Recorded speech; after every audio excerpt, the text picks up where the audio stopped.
Hey everyone, it's John here from Hot Take Hockey, back with another video, and in this video I'm going to react to Evander Kane going on ESPN and opening up about his gambling addiction, the allegations from his wife that he was betting on his own games against the Sharks, and a bunch of different stuff around his gambling and his issues off the ice. So, welcome. If you're new to the channel, hit that subscribe button, drop a like, leave your thoughts in the comment section. I'm going to play the video, react to it, and pause it a few times to give my thoughts. Alright, let's watch it. I haven't watched it, by the way. This is my first time, so reacting to it, and if you guys are seeing it for the first time, I'm reacting with you. Serious allegations with possible serious consequences for Kane. In 2019, a Las Vegas casino sued Kane in January. He filed for bankruptcy. His estranged wife accused him of tanking games to pay off gambling debts. And Kane said the accusations were quote-unquote completely false. What do you tell people that say, man, Evander Kane is such a great player, but why does he have that baggage around him wherever he goes? Yeah, I mean, I'm not going to sit here and pretend like there haven't been things that have come up. Unfortunately, you know, more than I would have liked.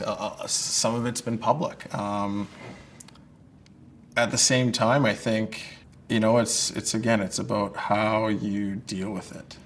Okay, just quickly, he says some of it's public, so I guess he's just admitting that there's a bunch more as well, so we'll continue it. I could sit here and feel sorry for myself. I could sit here and buy into the outside noise, and I'm choosing not to do that and focus on what I can control. And for me, so far, that's proven to be successful. Here's Kane across the line out of the box. He scores! In front, shot by Kane. He scores! In the midst of this career best season, as we look back in January, you filed for bankruptcy. How did it happen? Well, that's, I don't know if we have enough time for that, but obviously there were some bad decisions made by myself financially for different reasons. You know, you don't get into that situation without making a few of those and realize that, you know, I need to start making some better decisions moving forward, and filing for bankruptcy was the first step in that direction. Then we move ahead to the month of July, a tumultuous month for you in your personal life. To the ice now, and that investigation into an NHL player, San Jose Sharks Evander Kane's estranged wife, accusing him of betting on and throwing games to pay off gambling debts. Evander, how do you respond to those allegations? Obviously, incredibly false. It's unfortunate that. Okay, I feel like, again, I don't know which side's right, which side's wrong, but I mean, I get he's gonna kind of come off that way, but obviously they're false. I mean, I don't know how obviously they're false. If you're admitting that you clearly have a gambling issue and there's stuff off the ice, I mean, I'm sure some of it's true. I wouldn't just straight out say obviously all of it's false. Yeah, gambling against your own team, I would hope that's false. That transpired. It's unfortunate that those allegations, false allegations, were made. Obviously, when they happened, I understood the magnitude of them immediately, not knowing what was going to happen next, but confident because I know that's not true. I knew none of what she was saying was true, and you know, I was very confident and comfortable with where I was, knowing that I was going to be exonerated and am going to be exonerated of those allegations. To be clear, Evander, have you... Okay, maybe this is just me being dumb, but exonerated? Like, bro, you weren't punished. What do you mean exonerated? Like, I just feel like that's a word to use as if you were, like, in trouble. Like, yes, the NHL was investigating, but they investigate a lot of things. That doesn't mean that you were in shit. So, exonerated. It's also just an interesting word that he used there. Have you ever bet on an NHL game? Not at all. Have you ever bet on any one of your own games? Never. Have you ever intentionally tried to lose a game? No. Have you ever altered the way you played because of a bet you or anyone else? Okay, I totally agree. I mean, if you look at Evander Kane's stat line also last year, like his stats, I mean, it would be very obvious in a team sport like hockey for a player to be throwing. Like, it's almost impossible. You have a goalie in the net. You have 4 other skaters on your team on the ice at all times. And, like, I just think it would be very, very, very obvious. Perhaps made? Not at all. Your teammates, some of them have spoken up. They've talked about how you like to gamble. So what things do you typically gamble on? For me, yes, I've gambled before.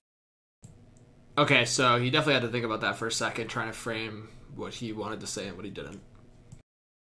I think that's well documented. It was a big part of my life for quite a number of years. It's something that I would say I definitely had a problem with. I do want to make it clear that I do empathize, and this is like actually an issue. This is actually a bad addiction in the world, and a lot of people get sucked in. So I am empathetic on that side of things. I do understand that it's a mental illness. Getting sucked into gambling and it just piling up and getting bigger and bigger. I 100% understand that. So also take that into account. At certain points throughout those years, certain times more than others. I gambled the night before a playoff game. Wasn't supposed to be doing it. Did it, and obviously didn't do very well that evening. Evander Kane's going to get a penalty here. He just took down Stastny, and now he throws a punch at Colin Miller, and that's going to probably get him the game. But, when you have a problem, sometimes... Okay, so I didn't even know that. That was the night before that game. Man, I mean, it's not like he hit his... He must have lost a lot of money. I guess that makes a lot of sense on what happened there. Okay. See, we learn something new all the time. You can't control your decision making at that time. And I think that was an example of, my problem getting the better of me. I had a gambling problem. And when you have a gambling problem, just like a drinking problem or a drug problem, sometimes you can't control your actions. I think probably the worst thing that ever happened to me was winning big, because you think you can do it again. When you're an athlete, the competitive juices are flowing, and then when you lose, it even bothers you even more, and you want to go back and try to... Anyways, you just keep digging. And that's what I was saying. So he obviously lost big a few times, and he kept trying to get it all back. It's a known thing, and yeah, I mean, I can see how an athlete would be even worse. If you're a super competitive person, you I'm not surprised. A deeper hole, but at the end of the day, it's something that I went through, and I'm looking forward to moving on from it. Did you ever seek help? I have, and again, it's something that I filed for bankruptcy. These are decisions that obviously I didn't take lightly, and I knew part of the reason of why I was where I was because of gambling. For that, I'm not going to go back to that point in my life. So gambling can't continue to live with me, and I've understood that. Are you still... Okay, I don't want to make any assumptions, but he didn't really address the getting the help part, and he made it seem like he hasn't gambled in a while, which it's maybe been like a bit, but like people said as recently as like a year ago, he was still putting like money down. So gambling? No. There was a report a few weeks back that some of your teammates reportedly have voiced their opinion on whether to have you back, and they chose and they said they'd rather not. Those players say you're not easy to work with. Why would they say that?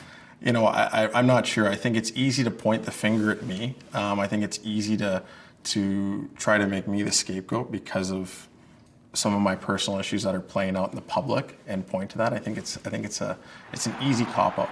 At the same time, I don't necessarily know or believe that that's true. So when it comes to the media... Uneasy? Okay, so this is the part where I'm like, Evander, what are you talking about? A cop-out? What are they trying to cop out of? Please. I feel like there's been multiple reports and there's been a lot of substance to those core guys in San Jose, except for maybe one, wanting to be in San Jose. They like where they live. They like the location. They like being in San Jose. I mean, most of those guys, most of the core guys at the very least with San Jose were there before Evander Kane. So I don't know what he's talking about scapegoat. I really take it with a grain of salt. Shooting it, he scores! Evander Kane wins it for the Sharks in overtime! Evander, you've admitted even here, right here with me, you've admitted it publicly, you've made mistakes, and you've said, people don't know me. What do you want people to know about you? Well, I think, you know, when you're an athlete and in a sport like I am, you know, and you're in a sport, I'm in a white sport. I'm a black player. I have a big personality that maybe sometimes rubs people the wrong way, but it's not meant to.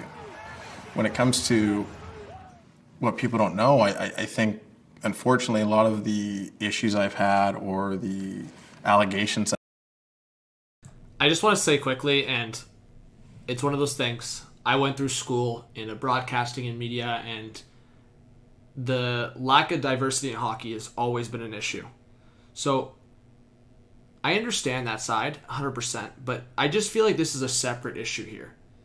Because are people pointing at Evander Kane or talking about Evander Kane if this gambling issue's not happening, if there's off-ice issues, a former girlfriend, multiple reports of different things where he had to settle outside of court?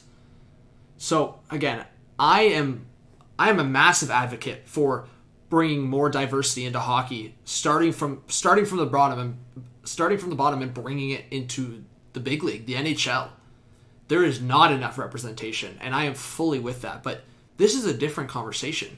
I know everything in hockey can sometimes tie together, but again, I just want to give my 2 cents on that. I am for sure an advocate for more diversity to hockey, but this seems like a very different conversation. That have been made about me are just completely not true. I'm not looking for people to feel sorry for me. That's the last thing I need. I'm not looking for people to feel bad for me. I'm just asking to be treated fairly and judged accordingly. I actually don't even know. I wanted to react to this and dissect this. For me, I like talking hockey, and this is a lot of off-ice stuff, but it's a big topic right now, and people might not like me addressing this, but it's something I wanted to react to and wanted to talk about a little bit. So I hope this gets resolved in the most honest and the most authentic way. I don't know if that's the right wording, but when I'm saying authentic, I don't want the dishonest side or anyone to get something out of this in their own positive way if they don't deserve it. Like, if all those allegations are untrue and all Evander Kane has done is his own personal problem, which has become an illness and has become an addiction, then he has to deal with that himself, and that's his own problem. But I think the difference is if it becomes a bigger distraction and he's doing things that are crossing the line and doing things that are not within the rules, then there's an issue. There definitely is an issue. So let me know what you think. Just wanted to react. Welcome if you're a new subscriber. Hit the like button. Leave your thoughts in the comment section on this whole Evander Kane situation. This is massive. And I would also imagine that now with ESPN, with the NHL, there's going to be a lot more stories brought to light, and hopefully some more positive ones. I want a lot of positive stories brought onto ESPN and see some of the big stories for hockey on the biggest, or at least one of the biggest platforms for sports. So thank you so much, and I will see you all soon. Give me your thoughts on more content to come. This was John from Hot Take Hockey. Peace out.